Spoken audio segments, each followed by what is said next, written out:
ковидоос хойш хүмүүсийн амьдрал айгүй өөр болсон гэж ярьдаг те. Гэхдээ ковидоос хойш бас нэг том болсон зүйл бол нь яалтчгүй AI-ийн хөгжил байгаа. Өмнө нь болохоор бид нар бүгд сонсч байсан AI удахгүй бүүн болно, бүх ажлуудыг хийдэг болно, хүний оролцоогүй болно, өөрийгөө програмчилдаг болно, өөрийгөө боддог болно гэл айгүй олон юмнууд ярьдаг байсан боловч яг амьдрал дээр яг хэрэгцсэн, яг хүний гарт ингээд AI яг хэрэг болсон зүйлс айгүй бага байсан. Гэтэл ковидоос хойш ялангуяа 2022 оны дараанаас эхлээд AI-ийн хөгжил яг хүний хэрэглээнд айгүйх нэвтэрч эхэлсэн. Одоо яг 22 оноос хойш 3 жил өнгөрсөн байгаа ч гэсэн AI-г бол яг хүний амьдралыг бас амар төсөөлөхөд хэцүү болох хэмжээний тийм их өөрчлөлтүүдийг авчирсан байна. Жишээ миний хувьд би яг AI ашиглахгүйгээр нэг өдөрч байхгүй байгаа. Би яг өдөр болго AI-г хэрэгжилж ажилдаа амьдралдаа бас өөрийнхөө хувийн хийж байгаа зүйлстэй ашиглаж явж байгаа. За тэгээд энэ хүү бичлэгээрээ би яг AI хүмүүсийн амьдрал, ер нь дэлхийд бас IT-д хэрхэн нөлөөсөн талаар ярилцах болно. Мөн би бас өөрийнхөө хэрэглээг AI-г яг хэрхэн юунд ашигладаг талаараа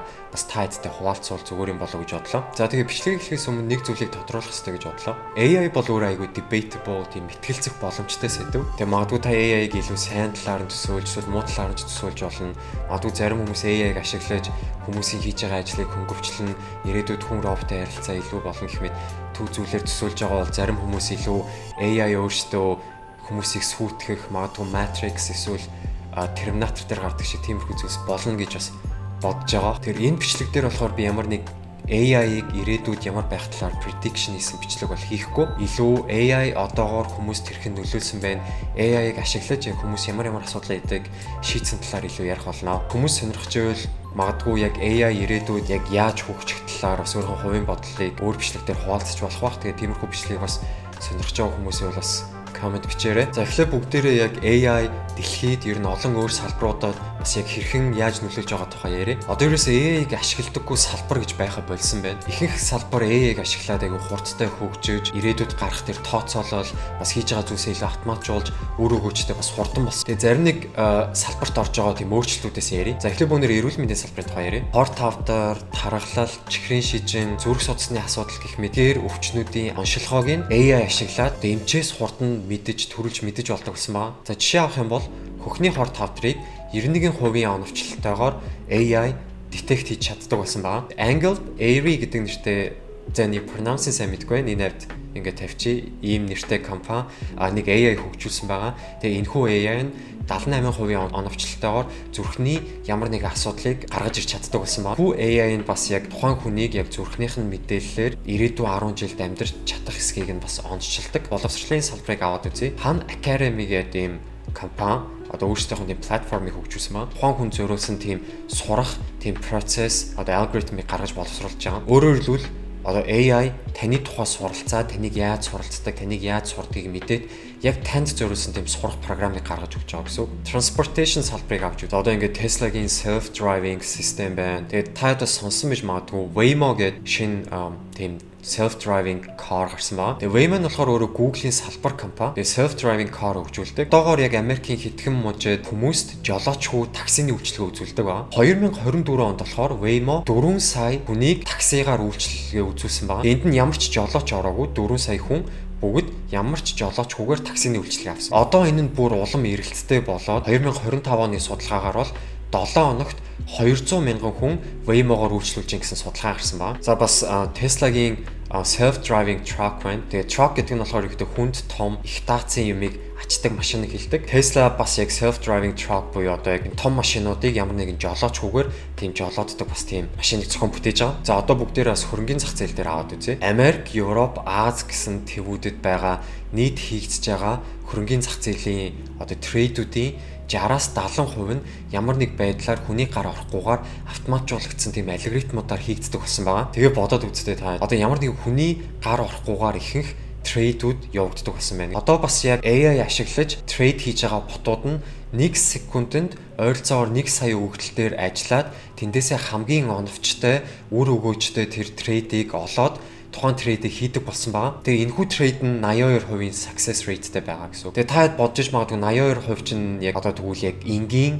хүмүүстэй одоо яг тэр мэрэгжлийн трейдерүүдтэй харьцуулахад хэр өндөр юм бэ гэж бас бодож магадгүй. Тэгвэл яг дундаж одоо трейдерийн одоо амжилттай байх, трейдинг амжилттай байх хувь нь 50-аас 55% байдаг ба. Харин яг professional буюу яг хамгийн одоо тийм сайн гэж өөрсдөө дүгндэг тийм трейд рүү success rate нь 55-аас 60% байдаг гэсэн. Тэгэхээр AI ашиглаж байгаа одоо хөрөнгөний зах зээлийн трейдүүд нь 82% байна гэхээр асар их тийм боломж байгаа гэдэг нь харагдаж байгаа гэсэн. Тэгээд урлаг одоо entertainment, тийм creativity салбаруудад бол яриад ч хэрэггүй баг. Та ингээд хаасайгүй янз янзын одоо AI generate хийсэн бичлэгүүд, зургууд, одоо voice-ыг нь автоматар солисон ч юм уу тий.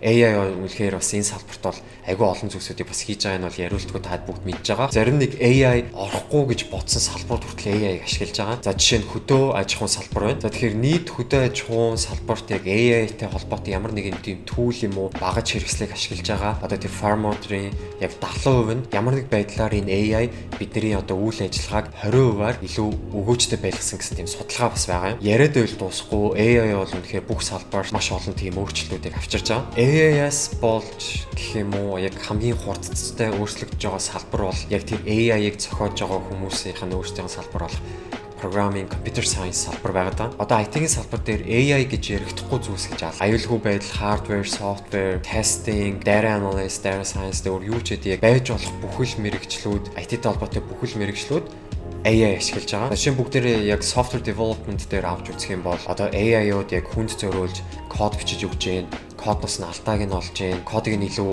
сайн болгож өгч जैन, бас кодд нь зориулж тестинг код бичиж өгч जैन. Та тэгээд бас сонсон баг ChatGPT, Gemini, Tauri яг бүр яг кодын яг ID дотор ажиллуулъя гэвэл Copilot байна. Анх бол зүгээр яг та кодоо бичээд таны код нь зориулаад яг тэр шийдлийг нь гаргаж өгдөг байсан бол одоо таны ID дотор чинь Copilot суугаад таны кодноос суралцаа, таныг яаж код бичдгийг мэдээд таныг бүр код бичиж эхлэх байхад ирээдүйд юу бичих чинь мэдээд код гаргаж өгдөг болсон байна.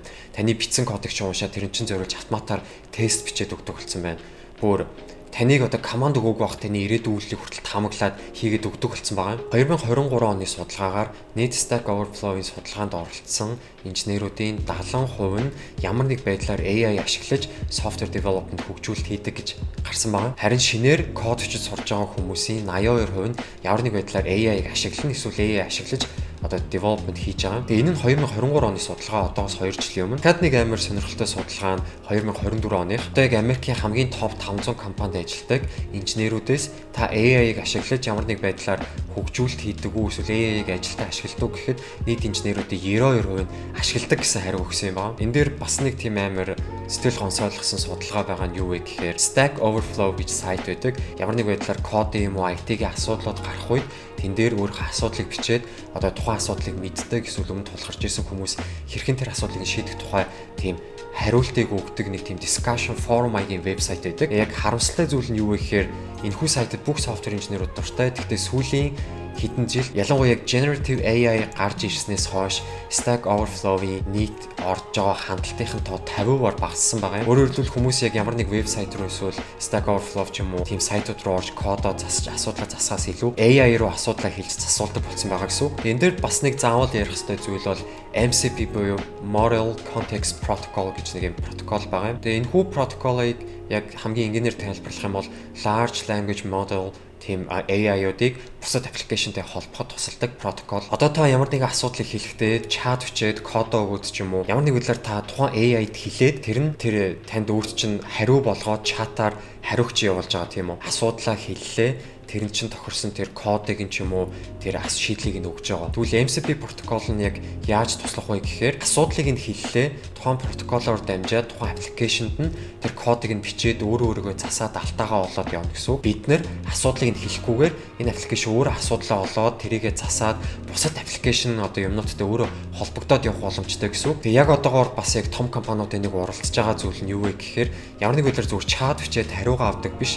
Яг тухайн компьютер дээр нь тийм agent суугаад өөрөө алдаагаа олоод өөрөө хариугаа аваад өөрөө засаад боловсруулад өөрөлдөл бидний хэрэг байхгүйгээр өөрөө бүх зүйлийг хийгээд явдаг бүрэн гүйц тийм AI аппликейшнуудыг хийж байгаа. Тэгээ энэхүү протоколыг болохоор Anthropic гэдэг та бүхэн яг нөгөө Claude гэдэг тэр AI-г хөгжүүлснээр мэдэх бах тухайн компани энэ протоколыг бүтээсэн. Тэгээд MCP нь айгүй өөрөө том сэдв учраас магадгүй дараа тусдаа нэг өөр бичлэг оруулах гэж бодлоо. За миний хувьд болохоор би ChatGPT ашигладаг. Анх гарснаас нь хойш л ашиглаж байгаа. Одоо бол ерөөсөө яг миний амьдралын нэг хэсэг болцсон. Энэ рүү имэйл бичихтэй имэйлийнхаа алдааг засуулна, нутгийг нь илүү simplify хийлгэн, код бичүүлнэ, кодоо засуул асуулна, асуулт суун. Би хамгийн гол нь би brainstorm хийдэг. Тэгээ би ямар нэг зүйл дээр шийдэл олохдоо AI-г ашигладаг. AI хичнээн тийм айгүй гоё зөв юм шиг шийдлүүдийг өгж байгаа ч гэсэн дандаа яг зөв шийдлүүдийг өгдөггүй. Тэгэхээр миний яг хийдэг зүйл юу вэ гэхээр би AI-аас яг асуулт суугаад одоо яг өөрийнхөө ажилтайгаа холбоотой асуудал суугаад тэгээ надад ирсэн хариулт дээр нь би дахиад мэтгэлцэх маягаар асуулт суугаад тэгвэл энэ нь яавал яах вэ?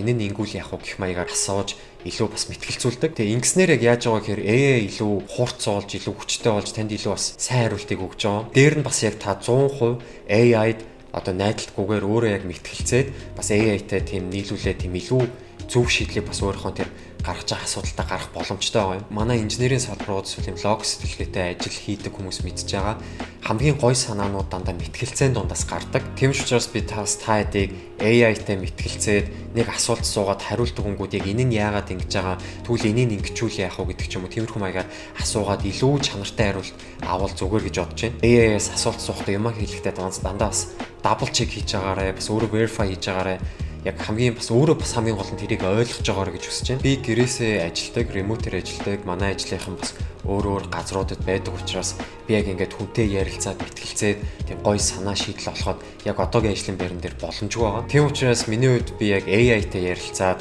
асуулт суугаад зөрөөд асуултаас нь асуулт суугаад ч юм уу тиймэрхүү байдлаар мэтгэлцээд бас хариу олох нь надад бас илүү үр дүнтэй бас нэг хүнтэй ажиллаж байгаа шиг санагддаг. Тэгээ орчин үед бас нэг гарч ирсэн термин юу вэ гэхээр vibe coding гэж байгаа. Тэгээ энийг би өөр бичлэгээр тайлбарлая. Гэхдээ тэрнтэй холбоотой нэг зүйл ярихад орчин үед ялангуяа яг дөнгөж код сурж байгаа хүмүүс айгүй AI ашиглаад тухайн кодоо ойлгохгүйгээр шууд хуулаад ажилладаг болсон байна. Та яг тухайн зүйлээ ойлгохгүй байна гэдэг нь та тухайн кодыг яаж сайжруулах, тухайн кодыг таны аппликейшн дотор хуулаад ажиллах яг ямар асуудал гарч ирэх гэдгийг та гэсэн өөрөө мэдэхгүй болчихж байгаа гэсэн үг. Тэгэхээр яг одоогийн AI хөгжил бас хүчтэй, гоё код өгж байгаа ч гэсэн айгүй алдаатай, дутагдaltaй кодод бас айгүй хөгж байгаа. Тэгэхээр бүгдээрээ бас яг энийг бодох хэрэгтэй. Тухайн ямар нэг зүйлд та хүрэх маш олон арга байгаа. Код бичиж гэсэн ялгаагүй та ямар нэг зүйлийг ажилтдаг болгоход айгүй олон аргаар кодыг бичиж болно. Тэгээ яг AI магадгүй танд яг зүгээр ажилтдаг код өгчлөө. Гэхдээ тэр нь яг зүгээр ажилтдаг боловч яг ийм бага ресурс хийж байгаа хамгийн ашигтай ч юм уу хамгийн одоо зөв шийдлийг өгж байгаа юм. Тэгэхээр энэс болоод бас хүмүүс хит AI-ээс хамааралтай болох гээд байгаа. Яг нь ирээдүйд энэ магадгүй зөв байж болох ч гэсэн яг одоогийн байдлаар AI 100% яг үнтэй адилхан тийм мэргэжлийн код бичдэг болоогүй байгаа. Яг энэ дээр нэг эвгүй судалгаа хийхэд Lowry гэдэг AI тухайн AI-г яг зохиож байгаа тэр компани CEO нь болохоор юу гэжсэн бэ гэхээр энэ жилийг баг 2025 оны төгсгөлөөр AI девелоперуудыг баг 100% орлоно гэсэн тийм амар комментиг хэлсэн баа. Тэгээ энэ яг 100% эсхийг мэдэхгүй. Гэхдээ тэр болох хүртэл бид нараас тодорхой хэмжээгээр AI 100% бас rely on хийгээд хаад хэрэггүй. За эцэст нь хэлэхэд ямар нэг байдлаар компьютертэй холбоотой, бизнестэй холбоотой ямар нэг байдлаар та компьютер дээр ажилладаг хүн гэж бодъё. Тэгээ та одоо хүртэл ямар нэгэн AI ашигладаггүй бол та яг одоо хоцрогдох магадлал чинь маш өндөр байна. Ямар нэг байдлаар та AI ашигладаггүй бол би таныг яг одоо AI хурдан ашиглаж сураарай гэж зөвлөж байна. Тэгээ ямар салбарт ямар зүйл дээр яг ашиглаж байгаас хамаарат бас AI-аа сонго, жоохон судалгаа хийгээд ямар AI-ыг жишээ нь код ч гэж зүгээр байна, эссе бичүүлэхэд зүгээр байна, зураг зурулахад зүгээр байна, бичлэг хийхэд зүгээр байна. Ямар нэг жишээ нь одоо Excel дээр байгаа тоонуудыг ботход илүү ямар AI зүгээр юм гэх юм өөрөө жоохон судалгаа хийгээд тэгээ тухайн AI ашиглаж эхэл. Яг одоо яг тийм хүн байгаас хэм мэдхгүй ихэнх хүн тийм байхгүй байх. Гэтэ нэг хэсэг хүмүүс амар их AI-аас айснаасаа болоод AI ашиглахгүй байх тиймэрхүү тохиолдлууд айгүйх гарсан. Би инээдтэй гэхдээ магадгүй энийг үзэж байгаа хүмүүс дотор бас тийм хүн байж магадгүй. Хэрвээ тийм бол та яг AI-ыг ирээдүйд одоо хүмүүсийн мэдээллийг авах одоо юу гэдэг чи ирээдүйд бидний одоо сөнөөх тэр талаас нь биш илүү таны магадгүй ирээдүйд AI таны ажлыг авах талаас нь биш AI намайг илүү хүчрхэгжүүлэх зэвсэг юм байна гэдэг талаас нь харуул зүгээр гэж бодож байна. Тэд нь хэлгээд яг түрүүнд хэлсэн та зүгээр битээ AI-с юм асуугаарай. Та дандаа дабл чек хийгээрэй. AI-тай мэтгэлцээрэй. Яг хариулт нь зөв үү гэдгийг нь өөрөөс нь асуугаарай. Бас хамгийн гол нь асуултаа бас маш дэглэгрэнгүй өгөөрэй. Тэгжиж бас та яг хамгийн зөв хариулт аавна. За тэгээд манай бичлэг энэ хүрээд өндөрлөж байна. Энэ хүү бичлэг таалагдсан бол лайк дараарай. Манай сувгийг subscribe хийгээрэй. Тэгээд энэ хүү контент бас ямар байсан бэ? Та бас санал бодлоо үлдээгээрэй. Бас энэ хүү бичлэг хийвэл ямар байна? Илүү нуршуу байна уу? Эсвэл мэдээлэл нь дутуу байна уу? Эсвэл илүү яг амьд лайв одоо юу гэдэг чинь код бичээд харуулвал зүгээр байна уу? Яг яавал зүгээр байна? Та бас санаа оноогоо хэлээрэй. За тэгээд дараагийн бичлэгээр уулзцгаая guys. Баяртай.